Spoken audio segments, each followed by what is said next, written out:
Welcome to the sixth part of Sahara conflict history.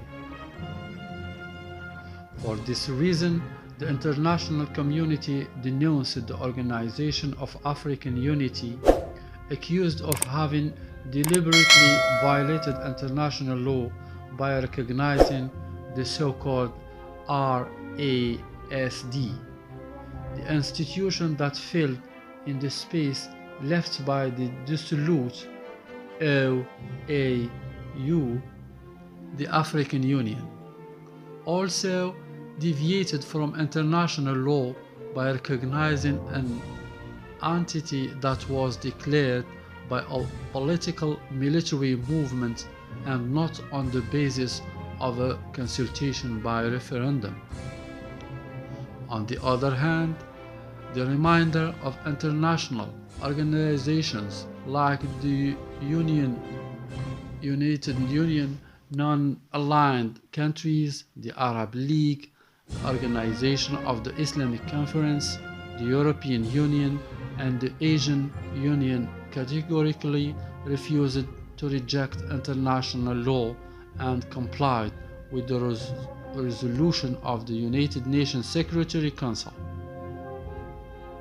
In other words, there has been an attempt to look for a political and consensual solution to the sterile conflict in the Sahara through negotiation and dialogue.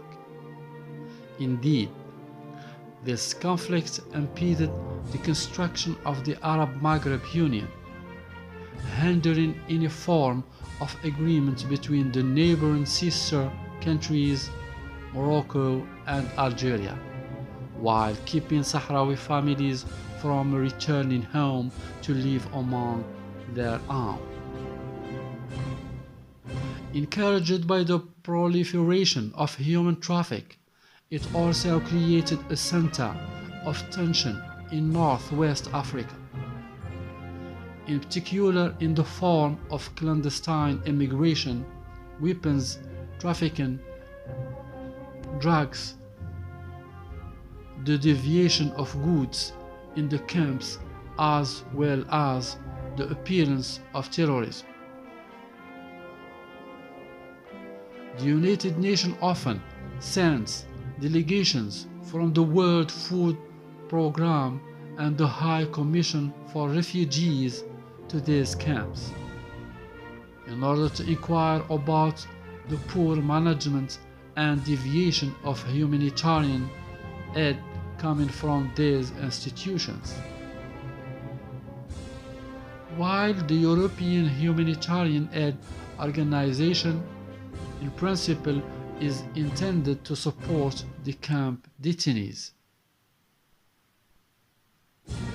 deviation of humanitarian aid has been confirmed by several international non-governmental organizations, in particular the U.S. Committee for Refugees and Immigrants, the Foundation France Liberté, and the European Strategic Intelligence and Security Center. These organizations several times have attracted to the attention of the international community to the phenomenon of deviation and its impact on the humanitarian situation of the populations held in the camps of Tindouf in Algeria. In spite of this unfortunate effort, the Polisario could still come to a settlement and return to reason. It is of no use to be stubborn and remain in error. Extremists have never won out anywhere. Today, history enables the Polisario to come to an agreement that is both honorable and comes to the advantage of our people and families. Today, history enables the Polisario to open the road to hope, to make people forget the suffering, the errors and moral failures of the past. Today, history offers a golden opportunity for the Polisario to accept the only solution possible indeed the best one, political autonomy under the sovereignty of the Kingdom of Morocco.